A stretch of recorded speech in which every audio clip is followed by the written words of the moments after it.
Movers and shakers. शारी पता है, this is our episode number 45। ये हमारा 45वां एपिसोड है मूवर्स एंड शेकर्स का। वाओ! तो 5 एपिसोड के बाद हमारा 50वां एपिसोड होगा। अरे क्या बात है। सो तुम सो, मुझे जागना है। क्यों? क्योंकि मुझे मूवर्स एंड शेकर्स की स्वर्ण जयंती मनानी है। कैसे? गोल्डन जुबली मना के। अरे शेखर, पीछे छोड़ and tell us what is so special about 50th episode. मैं बताऊं स्पेशल चीज क्या है हमारे 50th एपिसोड की? पता हमारा गेस्ट कौन है? कौन? शायर अताई। हट हुड़ हुड़। शेखर सुमन। अरे नहीं यार, मैं तो हूं यहाँ कब से। शमक दवर। शर्मिला टैगोर। अरे नहीं, शाहरुख खान। यार इतने लंबा खींच दिया, सब सो गए। शाहरुख खान, तालियां।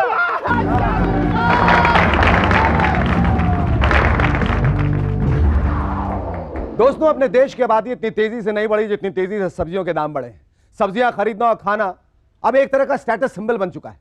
कुछ अरसे पहले टीना अंबानी ने कुछ पेंटिंग्स की एग्जीबिशन की थी। अब कुछ हफ्ते पहले उन्होंने एग्जीबिशन फिर लगाई, पर पेंटिंग्स की नहीं, सब्जियों की।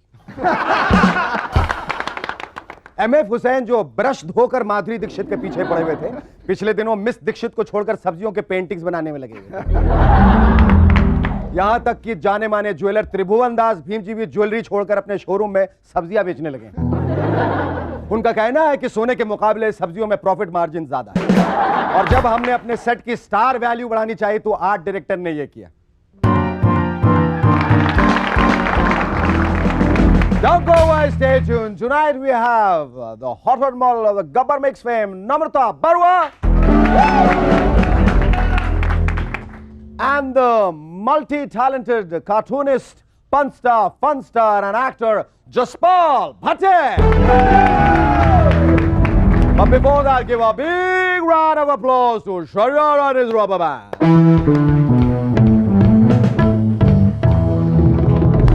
Welcome back to M&S once again. Let me tell you one thing very honestly. It's great being here because you are a great audience with a great sense of humor. और कमाल का sense of humour है आपका, कमाल। वैसे अगर आप ये चाहते हैं कि कोई आपके जोक्स पे हंसे, तो जोक सुनाने से पहले उसे कह डालिए आपका सेंस ऑफ ह्यूमर बड़ा ही अच्छा है, बहुत ही हंसमुख किस्म के इंसान हैं आप। मजाल है कि वो आपके जोक्स पे ना हंसे। और ये टेक्निक अभी अभी कुछ देर पहले मैं आप लोगों पे आजमा चुका हूं। आजकल घर को लेकर अपने प्रमोद महाजन साहब बड़ी कठिनाइयां झेल रहे हैं। इनफैक्ट वो झेलते कम है, झूलते ज्यादा है। लोधी स्टेट वाले घर और सफदरजंग रोड वाले घर के बीच। अब तो वो न घर के रहे न घाट के। सुना है बेचारे सारा सामान लेके कुतुब मीनार के कंपाउंड में बैठे हैं और घूमते हुए टूरिस्ट की तस्वीरें खींचकर पैसे कमाने में लगे हुए हैं ताकि वो अपना खुद का घर खरीद सके। ए भाई जरा एक तस्वीर दे। अपने हिंदी फिल्म मेकर्स को इंस्पायर होने के लिए ज्यादा वक्त नहीं लगता। फिल्म माउस हंट से प्रेरित होकर वो बना रहे हैं हाउस हंट, जिसके हीरो और कोई नहीं बल्कि अपने भटकते हुए प्रमोद महाजन साहब ही हैं। चूहों के डर से माउस हंट तो बहुत जल्दी भाग गई, लेकिन हो सकता है हाउस हंट को ही कोई अवार्ड मिल जाए। वैसे भी आजकल अवार्ड फंक्शन में सभी आए हुए स्टार्स को अवार्ड देकर खुश किया जाता है ताकि वो अगले साल फिर से आए। आजकल तो सिर्फ यही कोई 30-40 कैटेगरीज के अवार्ड्स होते हैं, लेकिन आगे चलकर शायद ऐसे भी कुछ अवार्ड्स आएंगे। Award for best Hollywood copy of the year, यह अवार्ड फ्रेंच किस से प्रेरित प्यार तो होना ही था को मिलेगा। अवार्ड फॉर ओल्डेस्ट न्यूकमर, इस कैटेगरी में बहुत टफ कंपटीशन है, लेकिन मुझे यकीन है कि हर साल ये अवार्ड संजय कपूर ही ले जाएंगे। अवार्ड फॉर बेस्ट फ्लॉप, ये लिस्ट तो खैर इतनी लंबी है कि अगर मैं बोलना शुरू करूंगा तो मेरा वफादार शारी भी मुझे छोड़कर भाग जाएगा। अरे साहब, मेजर फिल्में आजकल टैक्स फ्री होती हैं, यही सत्य है। टैक्स फ्री फिल्में देखने का फायदा यह होता है कि फिल्म देखने के बाद आपको इस बात का पछतावा नहीं होता कि इतनी बेहुदा फिल्म देखने के लिए आपने बहुत सारा पैसा खर्च किया। अगर ऐसा ही है तो मूवर्स एंड शेकर्स को तो बहुत पहले ही टैक्स फ्री हो जाना चाहिए था। फ्री फ्री फ्री, हम हिंदुस्तानी को सब कुछ फ्री ही चाहिए। तो लीजिए, मूवर्स एंड शेकर्स लाए हैं आपके लिए 4 ways of having a free meal।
वाह वाह, क्या बात है। ऐसे तरीके तो मुझे भी इस्तेमाल करने चाहिए। वैसे तो मैं एक दो तरीके इस्तेमाल कर चुका हूं।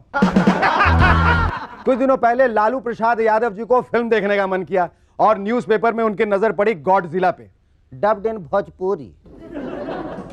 उन्हें लगा गॉडजिला यानी किसी जिला परिषद पर आधारित कहानी होगी। शाम को जब रबड़ी जी दफ्तर से आई तो दोनों चल दिए पिक्चर देखने। और क्या देखते हैं फिल्म में, सब चिल्ला रहे, भागा भागा, बहुत बड़ा छिपकली आ गई हो, भागा। बस फिर पूरी फिल्म में अपने लालू जी रबड़ी जी को भुलाकर एक ही परेशानी में घिरे हुए थे कि इतनी बड़ी छिपकली कितना सारा चारा खाती होगी रे। साथ साथ कदम बढ़ाने चाहिए, इसलिए बढ़ते हुए दामों के साथ साथ कदम बढ़ाते हुए हरियाणा के मिनिस्टरों ने अपने दाम बढ़ा दिए। और ये सब सोनिया गांधी जी की टूटी फ्रूटी हिंदी का कमाल। नहीं, वैसे सुनने में आया है कि हिंदी फिल्में देख देख के उनकी हिंदी पहले से काफी सुधर गई है, इसलिए उनकी डायलॉग डिलीवरी आजकल राखी से भी ज्यादा अच्छी हो।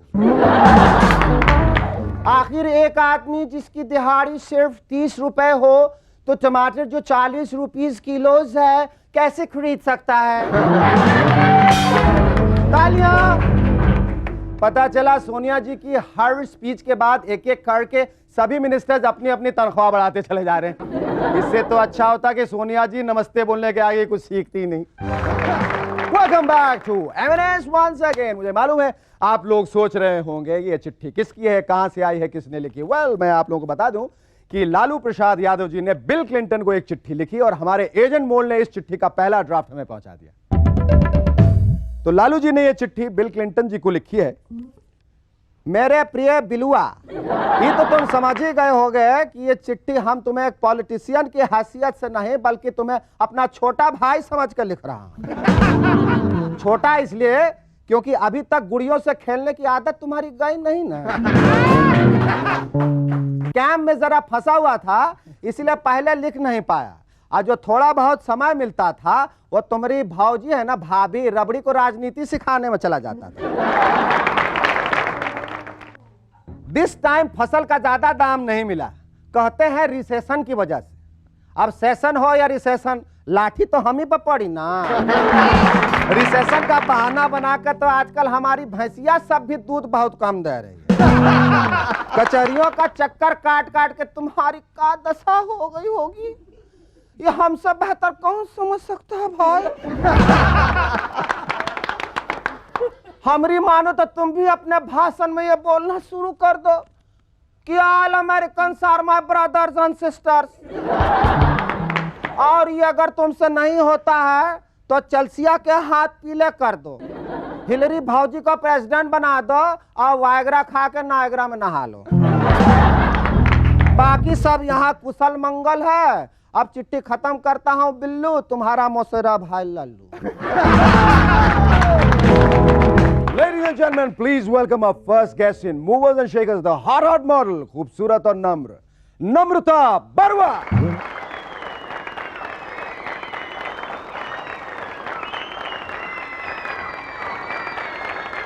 नम्रता, तुम आसाम की हो? जी हाँ। तो तुम बंबई में जब आई और तुम एक मॉडल भी हो? Actually, I was born and brought up in Bombay, so मैं आसाम से नहीं आई थी, मैं इधर ही थी। मैं इधर ही पैदा। You are an Assamese. My dad is an Assamese, that makes me like 50% Assamese, yeah. Yeah, but do you have any objection being called an Assamese? No, not at all. ऐसा हुआ कि जब तुमने कदम रखा, फिल्मों में जाना चाहती हो या मॉडल, फिल्मों में जाना नहीं चाहती अभी, बिल्कुल नहीं, मॉडल बनी हो और एक वीडियो एल्बम भी किया है, हाँ। तो लोगों की यहाँ जो अक्सर ये प्रतिक्रिया होती है कि एक नई लड़की आई है, तुम्हें देख के ऐसा तो नहीं कहा एक नई आसामी आई है? Well, काफ़ी लोगों ने ये कहा कि आसाम से है, ट्राइबल है, and God knows what not things, but the Gori thing tribal. is, yeah, but the thing is I've born and brought up in Bombay and I'm just like 50% Assamese और मैं आधी गुजराती हूँ, तो कोई गुजरातियों के बारे में कुछ नहीं कहता नहीं कि मैं गुजराती हूँ, गुजरात में क्या होता है, ये क्या होता है, वो क्या होता है, ढोकला खाती हो या खांडवी खाती हो, या they are just most concerned about fish खाती हो, राइस खाती हो। अच्छा, मुझे ये बताया गया कि तुम बचपन में निहायत ही टॉम बॉय किस्म की लड़की थी, लोगों की पिटाई करती थी, दादागिरी करती थी, नेतागिरी करती थी। लोगों की नहीं, एक्चुअली सिर्फ मेरे कजन्स की। वो क्या है ना, सब मेरे से छोटे हैं, तो आई एम लाइक दिस दादी। I am the first born from my mom's side, from my dad's side, so I have just been pampered to death. Namrata, ये जो गब्बर मिक्स जो तुमने जो एल्बम है जिसमें काम किया वो कैसे हुआ? Were they essentially looking for a girl with a scratch on her face? No, they were not. They were just looking for this mall for Gabbar, and I don't know. I mean, उन्होंने मुझे कहा कि उन्होंने काफ़ी लड़कियों को screen test करवाया, and they had called me for a screen test. I didn't go for it. Fussy, I am very becoming fussy day by day. Oh. But anyway, फिर I think I was according to the director. The best mall. No. Well, I was the 50th person to meet her. Architect बनने के बजाय तुम इधर कैसे, तुम्हारा मतलब तुम्हारे फैमिली में? Actually, मैं आर्किटेक्ट नहीं हूँ, मैं न, तुम्हारे इंटीरियर डिजाइनर हूँ। नहीं, लेकिन घर में कोई ऐसा? हाँ, both my parents are architects. Architects, वही मैं कह रहा हूँ। तो एज लेगेसी जो चीज मिलनी चाहिए थी तुम्हें और वहां से आगे बढ़ना चाहिए था, तो इस इतना जो रुख है बिल्कुल अलग दिशा की ओर चला No, गया। actually not, because I am an interior designer. Still? वो क्या है? Yeah, still of course I practice. Oh. Well, not as much because my time is sort of very, I'm always getting अच्छा, on. when you're talking about interior design, let me tell you that now that you have come to our set for the first time, क्या तुम्हारे what is your first impression? Well, you could have lots more colors, I think. Colours. But I think your colors come in with your guests, right? They Yeah, sure, make the definitely. whole show colorful. Definitely, So I guess it's all right. It's cool. It's cool. अगर तुम्हें यहाँ से अगर कोई film का offer मिला, तो are you very kind of open to it, or are you have reservations? कुछ ऐसा है? Well, I do have reservations. I am not interested in films. Reason being, anything I do really needs to excite me. Okay. The thought of doing a film, I'm not saying films, the thought of doing a film does not excite me. क्यों? Q. Very difficult question to answer. I don't know. It just does not excite me. तुम्हें बिल्कुल इस बात से खुशी महसूस नहीं हुई कि मैं पर्दे पे रहूंगी, नाचूंगी, गाऊंगी सलमान खान के साथ और शाहरुख खान? बिल्कुल नहीं, कतई नहीं. Me away from everyone, no. I think I want to clap for her. She's the first girl who has come and she so vociferously said that she is not interested in film. और आखिर में मैं तुमसे ये पूछना चाहूँ कि how do you sum yourself up, Namrata Barua? How do I sum myself up? Good question. There's just so much to me that I also don't know how to sum myself up. But can I sum it up by saying it was wonderful talking to you, Namrata? Oh yes. Thank you. It Thank was you very lovely much. talking to you. Yeah, same Thank here. you. Thank you so much.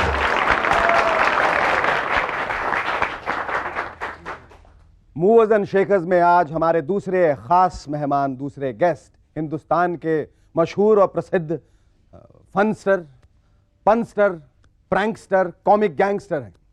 Ladies and gentleman, please welcome the one and only Jaspal भट्टे.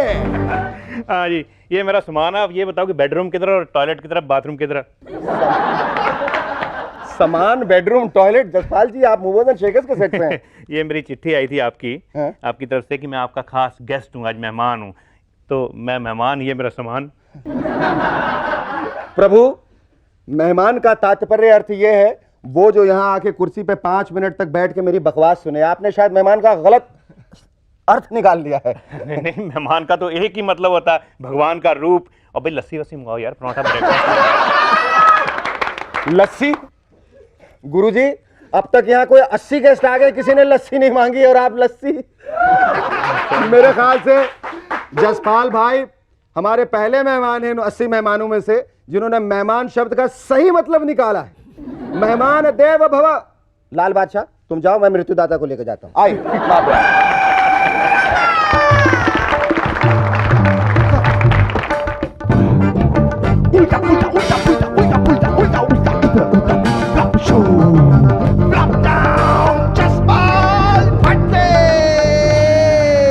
Television में आने से पहले आप बड़े भीषण, बड़े भयंकर कार्टूनिस्ट भी थे, इंजीनियर भी थे, इलेक्ट्रिसिटी बोर्ड में काम भी करते थे. कार्टूनिस्ट जब आप बने तो सबसे पहला कार्टून आपने किसका बनाया? सबसे पहले तो जब मैं कॉलेज में था तो अपने टीचर्स का कार्टून बनाता था. अच्छा. वैसे स्टूडेंट्स को तो उनके टीचर्स कार्टून ही लगते हैं सारे. इसीलिए पहले तो मुझे आमतौर पे जैसे ही मैं किसी टीचर का कार्टून बनाता था तो मुझे क्लास से निकाल देते थे. अच्छा. और अपना आधा पर्पस तो पूरा हो जाता था कि क्लास से निकलो. अब कॉलेज की बात चली, मुझे एक थोड़ा सा याद आया कि मैंने, आपने पूछा इंजीनियरिंग की कैसे मैंने. हाँ, की कैसे? वहाँ टेस्ट होते थे, सरप्राइज टेस्ट अचानक अनाउंस हो जाते थे.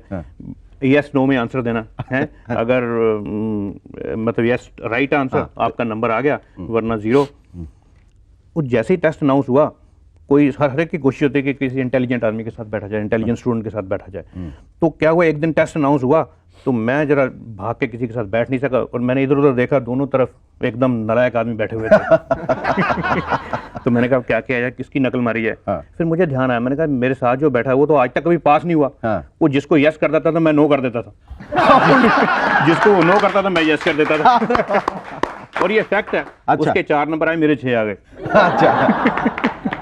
तो इंजीनियरिंग से फिर आप हाँ, इस तरह मैंने इंजीनियरिंग की। इंजीनियरिंग के बाद इलेक्ट्रिसिटी बोर्ड में मैं आ गया। हाँ। वहाँ भी जिस इलाके में मेरी बदली होती थी, वहाँ की बिजली टोटली गुल हो जाती थी।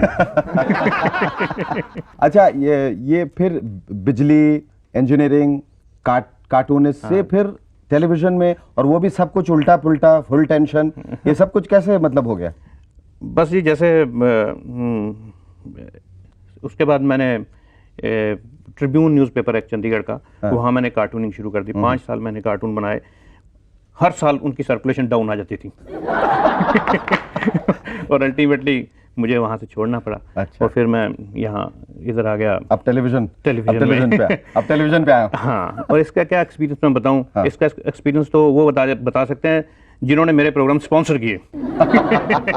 एक साबुन बनाने वाली कंपनी ने मेरा पहले फ्लॉप शो स्पॉन्सर किया। हाँ। वो टोटली वॉश आउट होगी company. Wash out, literally wash out होगी।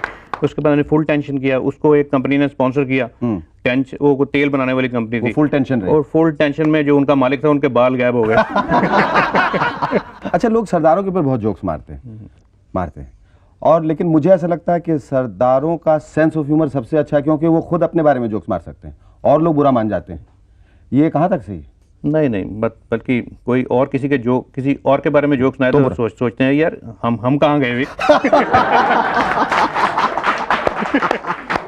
बहुत बढ़िया, बहुत बढ़िया। भाई हम मर गए, हमारे पे जोक नहीं है। हमारे पे जोक नहीं है, इतने कम हो रहे हैं आजकल जोक। अपने बारे में अगर आपको दो शब्द क्या, कई शब्द का अगर कहने का मौका दिया जाए, तो आप जसपाल भट्टी के बारे में, जसपाल भट्टी क्या कमेंट करेंगे? नमस्कार। Thank you Jaspal. Okay. Thank you.